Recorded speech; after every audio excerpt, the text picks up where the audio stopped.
Lo primero que vamos a plantear es cuál es la situación epidemiológica en Euskadi en relación al consumo de cannabis a través del Euskadi Drogas 2010 y el Escuela Drogas 8. ¿no? Tanto estos dos estudios, sobre todo el Euskadi Drogas, es un estudio que se viene haciendo de manera periódica cada 2 años y es muy útil para conocer la tendencia en el consumo que se produce en la Comunidad Autónoma Vasca. Las consecuencias del consumo de cannabis para la salud, la situación de las asociaciones de consumidores de cannabis, la ponencia para el análisis de una solución regulada de la actividad de las asociaciones de consumidores de cannabis, la nueva ley de adicciones. Algo ya hemos estado hablando en la mesa anterior, pero pues me repetiré, ¿no? Según los datos de la Escuela Drogas, vemos que es la sustancia más utilizada por la población escolar vasca tras el alcohol y que más de una tercera parte del alumnado de 12 años y de más edad ha probado el cannabis alguna vez en su vida y a partir de los 18 años cerca del 60%. El 20% mantiene un consumo reciente de cannabis en el último mes y un 50% lo utiliza casi todos los días. Como ven, hay un consumo importante de personas menores de edad y que se encuentra en el ámbito escolar.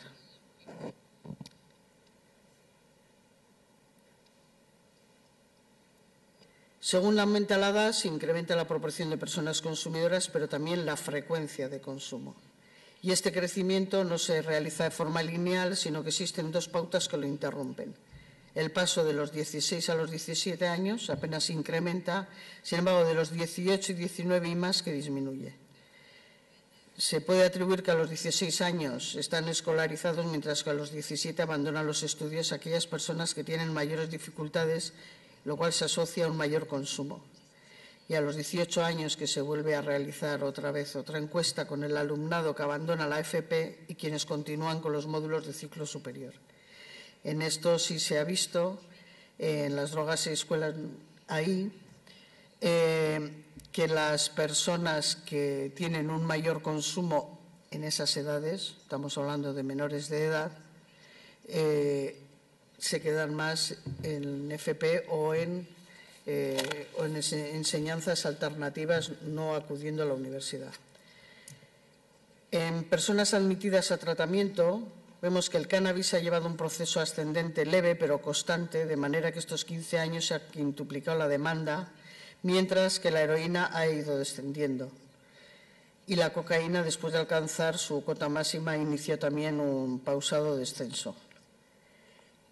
El incremento de la demanda asistencial coincide también con el incremento de consumo observado hace 7 años. Pero esto también nos está diciendo que cuando las personas acuden a tratamientos es de una manera temprana y no como sucedía con la heroína, que cuando las personas acudían a tratamiento era porque ya su situación era de un grave deterioro, ¿no? Tenemos servicios de prevención indicada. A ver. Y ahí vemos que estos 5 recursos acoge a más del 90% de la demanda que existe y de los 831 casos atendidos en el 2010, de ellos 179 fueron familias y 652 jóvenes, que estaban relacionados con el consumo habitual de drogas y de ellos, 483 casos, el consumo principal era el cannabis. Sabemos todos los que estamos en la sala que cuando hablamos de consumo estamos hablando de policonsumo, ¿no? Que además de cannabis se consume alcohol y puede ser posteriormente con otras sustancias. Existe una preocupación por este consumo alto en personas menores de edad desde diversos sectores de la población ante el aumento del consumo de cannabis por personas menores de edad y que además con mensajes contradictorios de esto es natural, lo cultivo en el caserío, en la huerta de casa, es una hierba, además dicen que es bueno para la salud, que es terapéutico. Entonces, no tenemos conciencia social del riesgo que supone el consumo de cannabis, así como la del tabaco, pues fruto yo creo que del debate social que hubo con la implantación de la última ley. Ya tenemos claro, y ya la gente también del entorno ha visto cuáles son las consecuencias que tiene el fumar sobre relación directa con cáncer. con el tema del consumo por menores de cannabis y las consecuencias que hay en personas vulnerables no se han visto de una manera tan cercana. La doctora Ana González Pinto, psiquiatra que trabaja en un hospital en Vitoria, concluye que los cerebros a estas edades tan tempranas no están aún maduros y es un tóxico actuando sobre el sistema nervioso central que tiene más peligro en un menor que una persona adulta, situándose el mayor riesgo entre los 13 y 18 años. El uso de cannabis a estas edades incrementa el riesgo de desarrollo de una psicosis, especialmente en personas vulnerables, y no obstante también se incrementa el riesgo en personas no vulnerables. Bueno, pues esta es la situación del consumo, esta es la realidad y además incluso dentro de las familias no se ha visto como un riesgo porque los menores de edad utilizaran esta sustancia, pero lo interesante es que la gente que aquí lleva trabajando años en este ámbito, en sus protocolos de actuación manifiestan ya esos riesgos y bueno, y está la situación de las asociaciones que están en Euskadi hay 54 asociaciones registradas y sus principales fines contemplan el estudio del cáñamo, pero evitar el peligro para la salud inherente por el mercado ilegal, con actividades encaminadas a la prevención de los riesgos asociados al consumo, facilitar a las personas usuarias el acceso, esto ya lo sabéis, creo que no lo voy a repetir porque sabéis cuál es, y la sensibilidad social. Yo creo que el reflejo es la ponencia que se ha creado en el Parlamento Vasco, como ha comentado también Xabier Arana esta mañana, de la solución regulada para las asociaciones sociales de cannabis. Yo creo que es mejor, lleva menos equívoco hablar de asociaciones de usuarios, de personas usuarias, que de clubs, ¿no? Porque si tenemos la ley de tabaco en la mano, si hablamos de clubs de fumadores es que hay consumo y en una asociación es un lugar de trabajo y como muy bien lo saben aquí, lo respetan las asociaciones, ahí no se puede fumar, ¿no? Y además, sobre todo si se mezcla con tabaco. La ponencia está constituida en el seno de la Comisión de Sanidad y Consumo para el análisis de una solución regulada de la actividad de los denominados clubs sociales de cannabis y han comparecido personas de ámbito político, la viceconsejera de Justicia, que además es jueza y tiene sentencias que han generado jurisprudencia en este ámbito, y el viceconsejero de Sanidad, el director de la Ertzaintza, el delegado del Gobierno para el Plan Nacional sobre Drogas, Ararteko, fiscal superior del País Vasco y luego personas del ámbito jurídico y del ámbito farmacológico, como el compañero que tenemos en la mesa que también compareció, ¿no? Es una pena que se ha quedado a falta de conclusiones y de acabar esta ponencia. Entonces, en la nueva ley lo que hemos hecho, para hacerla se constituyen grupos de trabajo específicos para la elaboración de la nueva ley, con representantes técnicos e institucionales. Ahora tenemos reuniones con las comisiones técnicas especializadas de prevención, asistencia, inserción y jurídico-penitenciaria y reunión con los grupos de trabajo de alcohol, tabaco y cannabis y género. Y luego la reunión de la comisión interdepartamental. Hemos hecho ya todos, cuando estamos hablando de esto, estas ideas las hemos expuesto a la Comisión Interdepartamental con Justicia, Interior y Cultura, porque se encuentra ahí la Dirección de Juventud,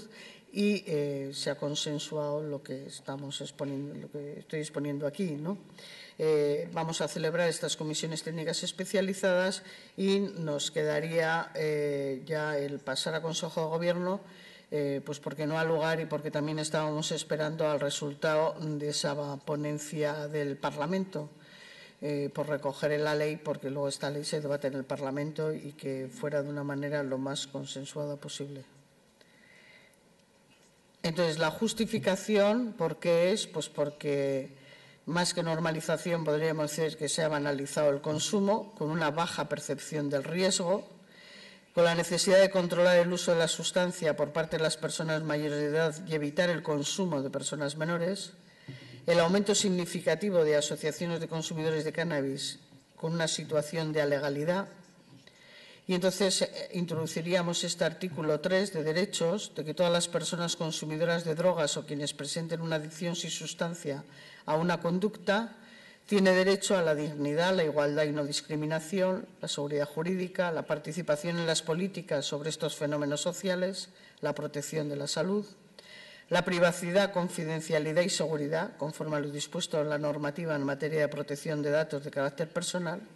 el derecho a la autonomía, entendiéndose por tal la posibilidad de actuar y pensar de forma independiente en relación con la vida privada, incluida la disposición a asumir en la misma ciertos niveles de riesgo, siempre que dispongan de capacidad jurídica y de obrar para ello en los términos previstos en la normativa vigente. En base a los derechos recogidos en el apartado anterior, así como a la filosofía de reducción de daños, hemos aprobado también en este año el 6º Plan de Adicciones del Gobierno vasco, en donde la reducción de riesgos y daños ya no es un objetivo, sino que es una línea transversal, igual que es la perspectiva de género o igual que puede ser la inmigración, ¿no? Es algo que está contemplado dentro de todo el plan. Se regulará mediante reglamento las asociaciones legalmente registradas sin ánimo de lucro, constituidas por personas mayores de edad, consumidoras de cannabis, creadas con la finalidad de conocer mejor la cultura de cannabis y poder acceder a los derivados de estas sustancias sin tener que recurrir al mercado ilegal. Y esto es lo que habría que debatir, aprobar en Consejo de Gobierno y pasar luego a debatirlo en el Parlamento. Pues seguro